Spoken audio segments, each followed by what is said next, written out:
Parliamentary Standing Committee on Finance has now submitted its report, and this is with respect to NPAs, non-performing assets as well as banking issues. This has now been submitted in Parliament. The report says that RBI, as a regulator, cannot escape any responsibility to sort out these lapses and should be plugging the loopholes, while giving suggestions here to the RBI on retaining senior management in public-owned banks.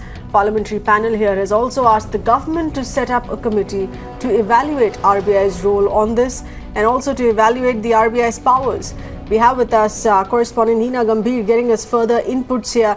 Hina, would it be fair to say that this is for the first time you have an authority asking the RBI to take more control instead of just blaming NPAs on respective banks? Well, that's right. And, it all happened because of the developments that we saw specifically last year.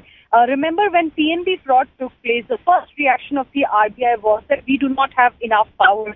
And that was, many say, was also the reason for the we saw between the RBI and the Ministry of Finance as well, because the RBI was not ready to take any sort of a responsibility of being a regulator. Then the IL&FS crisis happened. The company, got a debt of about 90,000 crore rupees, and still RBI was not ready to take the responsibility. And after several meetings that happened between the Parliamentary Standing Committee on Finance, the RBI officials, including the former RBI Governor Urijit Patel, on the basis of all of those, today this report was submitted in the Parliament, in which some strong measures have been recommended by the parliamentary panel. One of them is that, RBI as a regulator just cannot escape the responsibility, and it has to sort out the problems and it has to fix the lapses.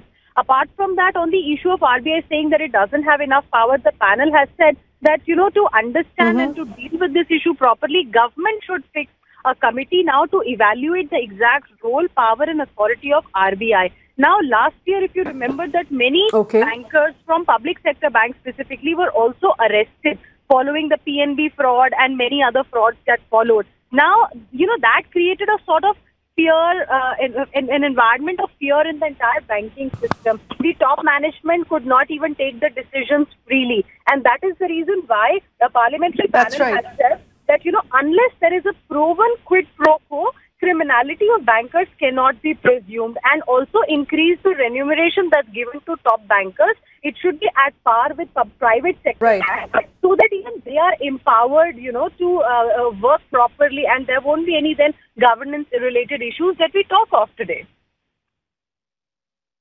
All right. So without doubt, this report, of course, is seeking more reforms that need to be taken in this direction. Hina, thank you for getting us those details.